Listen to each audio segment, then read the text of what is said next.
明日もちょっかい出したらなんか静かね。ホールは昼間、もうすぐ24時だけど、トイレ行きたいんだから仕方ないでしょ。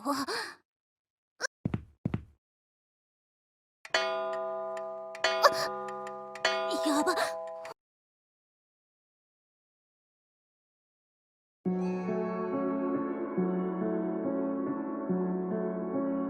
何あれ。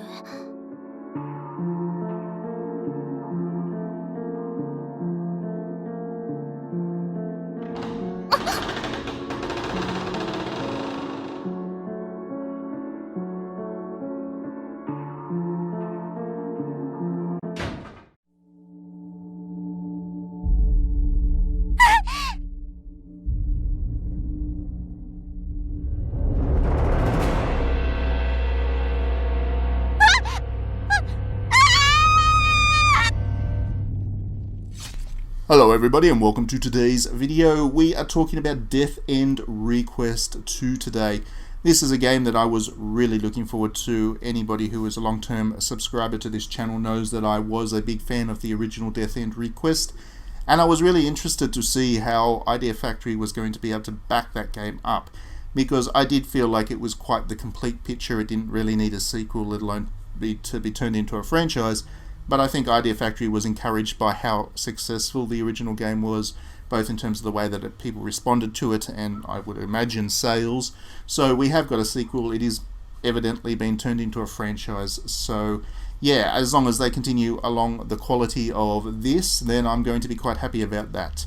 So I will have a review up on digitallydownloaded.net as well. You can check that out for my more in-depth thoughts. But I thought I'd do this video to talk about what it is I like about this kind of fledgling franchise, why I think it is, and why I think it is Idea Factory's most mature title. And I don't mean mature in terms of adult elements and fan service and all of that stuff, though there is some of that in this game. What I mean more is that this is a complete package. There's obviously a lot of thought that has gone into the storylines. The gameplay backs that up nicely. The characters are well written and rounded, and it is just a very cohesive project, which is something that we don't always see from Idea Factory. Idea Factory likes to do some very entertaining things, but they tend to be quite scattershot in how they approach things, and elements don't necessarily come together as cohesively as we might like sometimes. If you compare to another budget developer, for example, budget Jrpg developer, the Atelier series by Gust, those games are always nice and complete packages, and they're always very refined despite working within limited budgets. Idea Factory games tend to be less cohesive, and that can be distracting to the overall concept of the game. But Death End Request was a very nicely refined game, and I do think that Death End Request 2 is even more so, showing that this is quite a mature effort across every element of game development from Idea Factory. So what is it that I actually really like about these games? I guess the best way to summarize it is that they don't look like they should work on paper, which sounds odd, but when you think about it, Idea Factory is known for fan service, for hyper anime kind of characters, which are very cute and charming and silly and get into all kinds of kind of nonsense scenarios. And generally speaking, the combat systems and everything else is designed to back that up. It's designed to be a bit of a light-hearted power fantasy with very cute characters that flash their underwear quite often. That is basically what Idea Factory's modus operandi is. But when you look at Death End Request, there is a very concentrated effort to bring horror into the experience as well. These are meant to be horror-themed games, and horror and light-hearted anime don't necessarily go well together unless you're being subversive to the light-hearted anime. So there are examples of that, like Higurashi or School Days or whatever. Those are horror-themed anime. In video games, Corpse Party, I guess. Those are anime, very cutesy anime-looking packages, but the cutesiness is really used to subvert, and those stories become quite subversive as a result. Death End Request does something a little bit different. It doesn't try to be subversive, it just tries to meld these two very disparate things together. And the fact that it manages to do so is something that I still can't put my thumb on just how they've done that, but it does work. So, for example, you will have scenes where the characters are being stupidly tropesy in every fanservicey anime way that you could imagine, but then that will be backed up with some really intense scenes with some pretty explicit and exquisite language used to describe what's going on. And the meld of those two just doesn't seem like it should work, and yet somehow it does. And I think that's part of the appeal of Death End Request. It's the fact that in a genre where we've seen so much and there's an awful lot of tropes that have been established, this is one that really does stand out there by itself.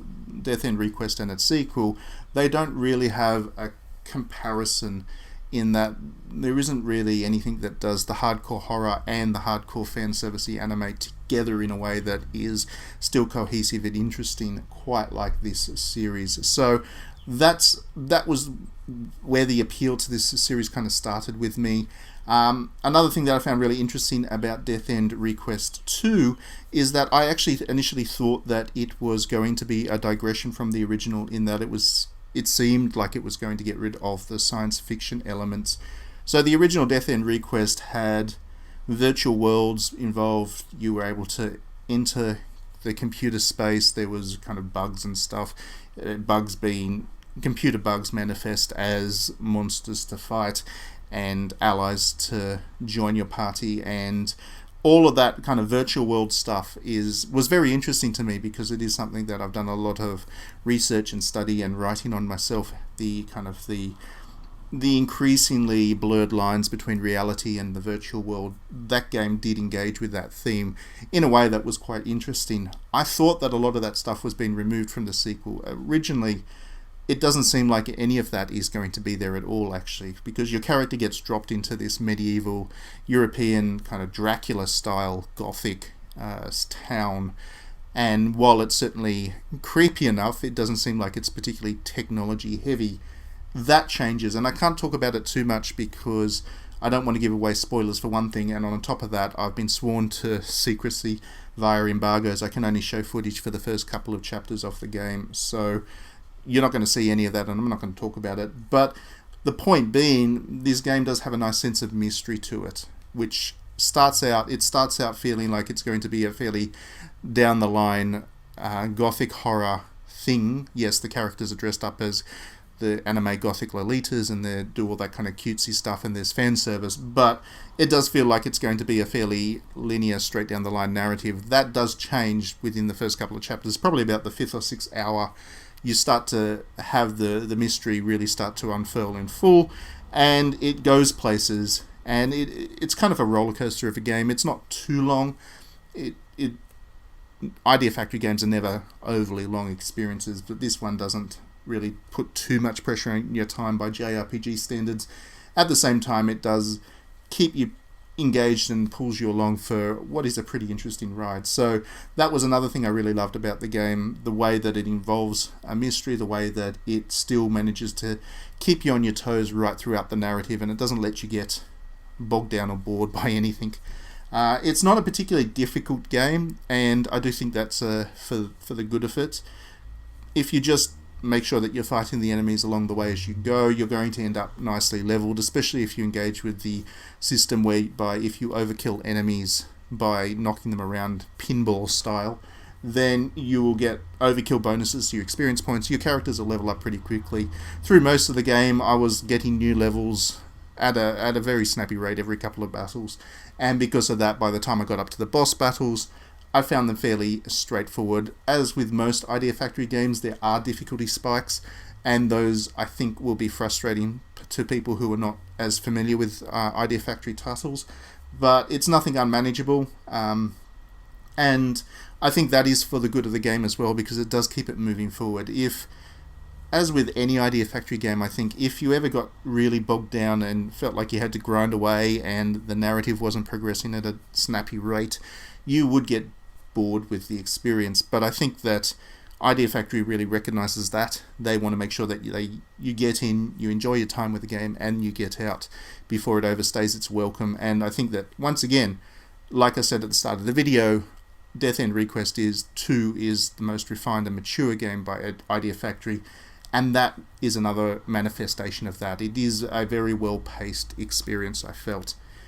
Visually, it's very impressive for what is a very limited budget game, but they've worked within their means quite nicely. Just like the original Death End Request, there's a sense that it's a balance between visual novel style storytelling and then the combat sections, basically a 50-50 split. This game does that nicely.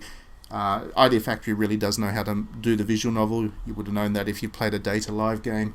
And then the combat stuff, or the environment stuff, it is nicely detailed and colourful.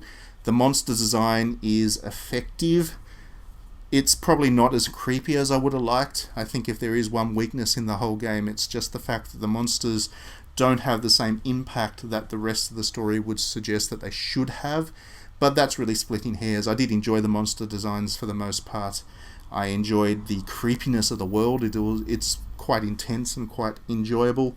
And the character designs are excellent. That's where the game gets a chance to indulge its fanservicey side of things. And like I said earlier in the video, it certainly enjoys the gothic Lolita look and goes full out with that. Pretty much all the characters are some variation of a gothic Lolita design, and that really suits the overall tone of the game, while still allowing the developers to be fanservicey about it. So yeah, overall it's just a very nicely produced JRPG. It's one of my highlights of the year, not because I think it's one of the greatest games of all time, of course, but just because it's just so enjoyable to play. And I like that about Idea Factory. They just make enjoyable games, and this is another good one. It has just enough in there to make you think a little bit, and it's creative, it's different, it's unique, and it has its own vibe, so that's why I like them. Anyway, that's enough for this video. Thank you as always for watching. Click the like and subscribe button if you enjoy my videos so you'll get them all.